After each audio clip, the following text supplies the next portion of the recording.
Thanks everyone for joining for another video on wine. Today I'm going to be talking about what are my pet peeves when it comes to wine. Pet peeve is something that annoys you, frustrates you. It could be very small, but just gets under your skin in some way. And the first thing that I'm going to touch on is when a restaurant publishes a fancy, extensive website all about their food, but they tell you nothing about what are the wines that they're serving. I often just start with what is the wine that I want to drink and then pair food with the wine, or I look for restaurants that have weird and strange stuff that I've never tried before or otherwise probably wouldn't be able to get on my own. So I really hate it when I cannot prepare ahead and then go in there blind to what they have on the list. And if you go in there blind, that could be fun. If you could depend on the wait staff to be able to help you with the list and find something that you otherwise wouldn't know to get. And I really hate it when the wine staff isn't well trained on the topic of wine. And it's not an annoyance with the staff themselves. It's an annoyance with the ownership and the management of the restaurant that they don't train their people on wine.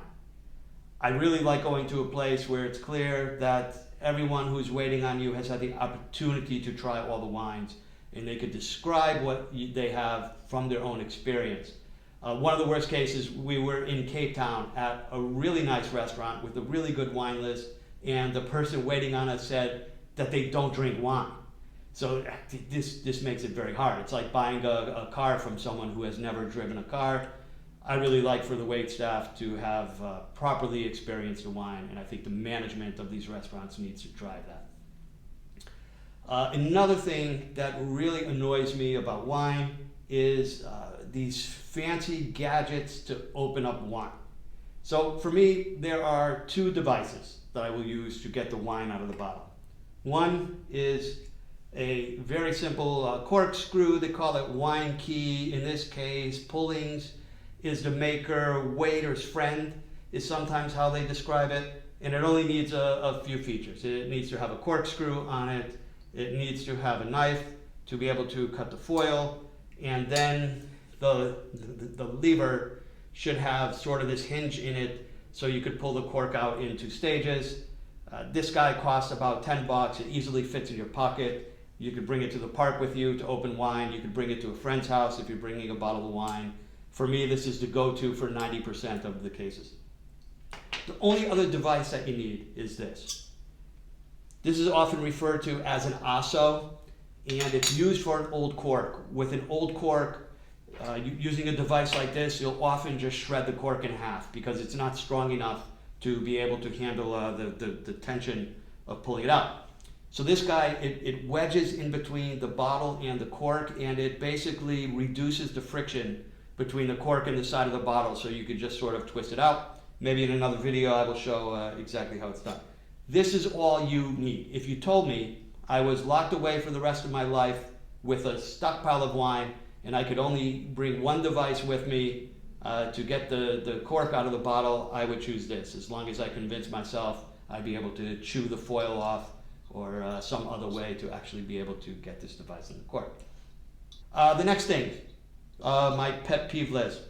If I now look to vineyards and wine production, I'll talk about over-commercialization of visits and tastings.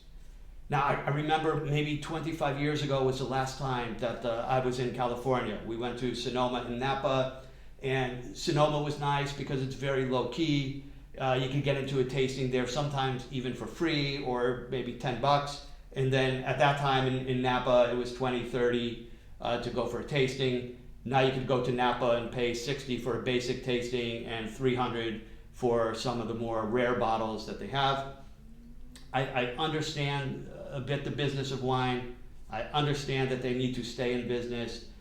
But there's also something about, hey, it's an opportunity for the winemaker to meet new people and give a positive impression of their wine. Not that the visit itself is the main commercial flow of the vineyard. So I've had some great wine tastings. Likely I will tell some stories together on their own, But these ones where you just feel like you're part of the family, you're in their backyard, and they just start pulling out random bottles of wine and asking you to taste. These really are the best experiences to go and visit the vineyard and the cellar, and also get to meet with winemakers, not with what feels more like wait staff there to serve and pour wines. Another pet peeve of mine is what I'll refer to as cartoon wines, especially in the Netherlands. If you go to a grocery store, there will be a lot of wines on the shelf with cartoon characters on it. I went to look for something and came across a wine which is a great example. For me, these are all fake wines. It's basically the social media clickbait of wine where they're just putting cartoon characters and funny names up on the shelf and hoping that you scroll by and you pick something only based on how it appeals to you with this cartoon character. Now, my premise is almost all of these cartoon characters are fake wine, and what I mean by that, if you read the bottle and look at the back of the bottle, first of all, it's supposedly Verdejo. It doesn't tell you what region it's from, which means there are no rules on what you can put in the wine, not a lot of rules on what you can put on the bottle. So we don't really know how much Verdejo is in here. It says that it's a wine of Spain, but it's produced in France. So they do something with grapes in Spain. They probably crush it into grape must and then put it in a tanker truck, transport it to France, where they probably have a huge factory that is able to produce and bottle these wines, and then you upload a picture of your cartoon character and they will print it on the label of wine, and you could call it whatever you want. This is made exclusively for the grocery store Albert Heijn. It's only €5 a bottle. That's not saying that you have to spend a lot to get great wine, but spending $5 at the Albert Heijn store shelf is going to get you a fake cartoon wine. And for me, I have a total allergic reaction to this stuff. I think it's tricking people into drinking bad wine. And it even has a biological stamp on it. And that gets to my last pet peeve on wine, and that is what has become to be known as natural wines. Now, I might offend some people with what I'm about to say because natural wine has become a big trend. What is typically meant with natural wine is what they refer to as a low intervention wine, where they might even claim that no pesticides are used in the vineyard. They probably claim that no sulfur is used in the production of the wine. What sulfur is it's actually natural itself. It's a stabilizing compound that's put into wine to protect it and to preserve its flavor and make it taste good and not spoil. And what you see with some of these natural wines is they end up with this funky, they refer to it as a Brett type of taste. Some of these things, they're actually flaws in the wine. This is often simply bad winemaking, funky flavor, trying to mask the wine taste and telling you that this is the intention of making the wine, when in fact it's just so-so wine. That does not mean that natural winemaking is bad or that all natural wines are bad. In fact, you can have fantastic wines that happen to be natural. And I like fantastic wines that happen to be natural. I have an example here that I'll pour and taste in a moment. But to give an example of the zealots of natural winemaking, we were visiting in Alsace with one. It is a winemaker called Pierre Frick. And Jean-Pierre is now the son of Pierre, who's running the vineyard. They were one of the pioneers in Alsace on natural winemaking.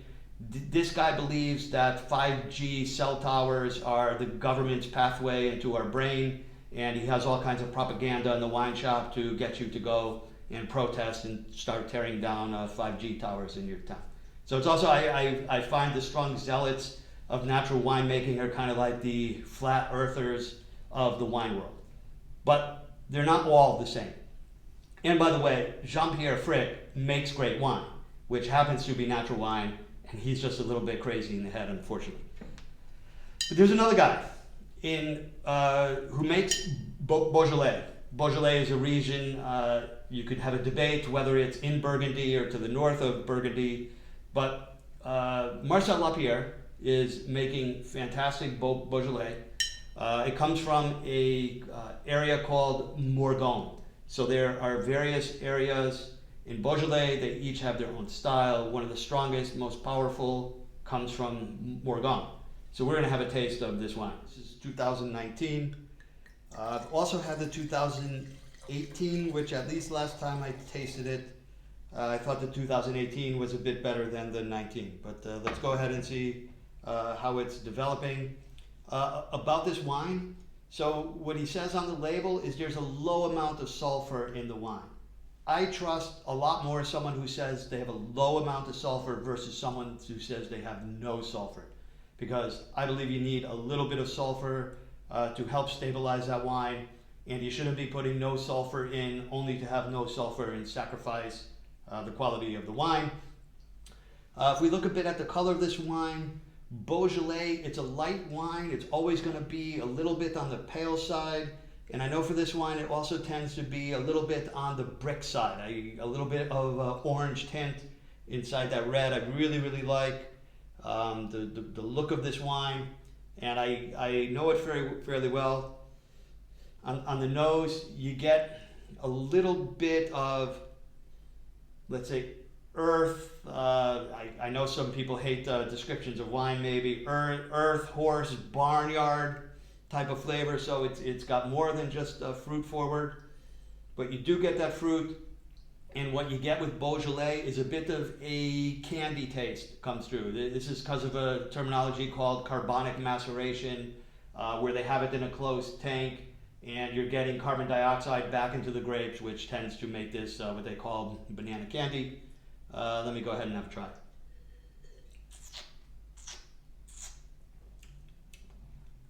Yeah, this wine's fantastic. It's still drinking well for 2019. You could pair this with a lot of things. I like it. It tends to be a bit on the light side, although I think this is 13.5% alcohol. Yeah. So on the alcohol side, it's a medium alcohol wine, but a bit light in body. You could pair it with strong fish, but maybe more on the meat side, chicken, pork. You could even have it with a steak, although you don't need steak. So it's not a heavy, full-bodied tannic wine. The tannins, maybe medium.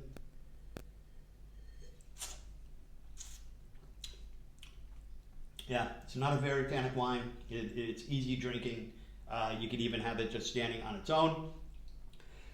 I think in the States you can find this. You probably pay a bit too much relative to what we can get it for in Europe. I think it's still attainable here, 18, 19, 20-ish. If you buy it from a wine shop, of course. You'll pay 2 times in a restaurant. If you go to a restaurant and order this wine, at least what my experience has been, they will always double take a bit. That by ordering this wine, they know you know a bit about wine, because it's a bit of an obscure thing, and it's typically a favorite with the bar staff. If you're ever in Paris or planning to go, there's a wine bar called La Vente Comptoir that I go to every time that I'm in Paris. Sometimes I even go to it 3 times in a 3-day trip to Paris. They have a few of them. I would highly recommend go to the Avant Comptoir à Manger. So there are at least 3 of them, but Avant Comptoir à Manger, I think they have a bit more wine selection. They've had this wine every time I've been here. They also have some of the more obscure wines from Marcel Lapierre, and they have a pig's blood Bernays shot, which I think goes fantastic with this wine. So go in and seek this out. Talking about the wine bar Avant Comptoir, if I now come back to all of my pet peeves on wine, and if I compare how they fit the bill, my first pet peeve, having a fancy menu about food online, but nothing about the wine. They actually don't have anything about their food online. It's a very small website, because they want you to come into the shop. They have signs hanging on the ceiling of what the food is, and then they just have refrigerators and coolers full of wine. So for me, it ticks off the box, because you just have to go there and see what they have. The servers are extremely well trained. They have drank every wine that they have there. They're not using any fancy gadgets to open up their wine. There's no electronic stuff. There's no big things with crank handles. They're just taking a wine key and opening up the wine.